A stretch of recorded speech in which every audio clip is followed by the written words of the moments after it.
Vă salut! Fac o despachetare rapidă. Nu vreau să vă arăt exact foile de la pachet, dar să vedeți ce conține coletul. E un colet de la Nexon. Nexon vinde garduri electrice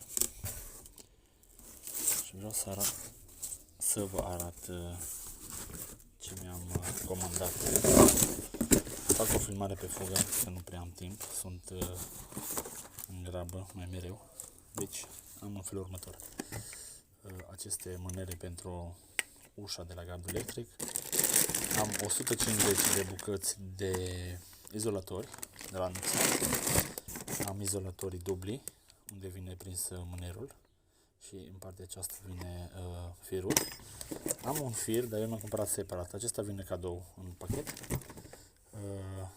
Vine acest dispozitiv pentru izolatori dubli și simpli, cu care voi înfuleta mai rapid izolatorii.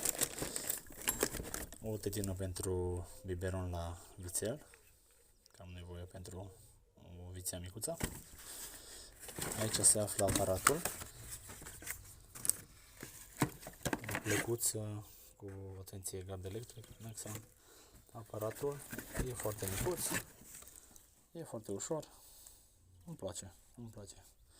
Și mi-am cumpărat și un panou solar de 10W. Am înțeles că e suficient să-mi încarce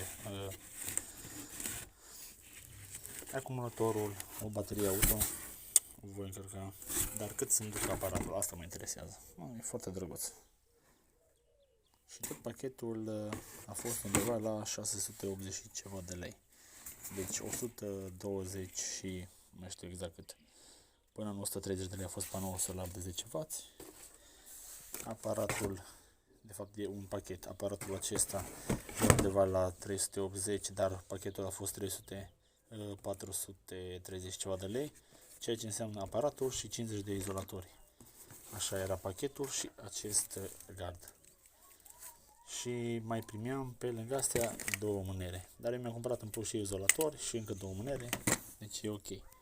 Așa că ce să zic, dacă vă interesează, eu voi mai face video cu acest aparat. Sper să vă placă. Vă salut!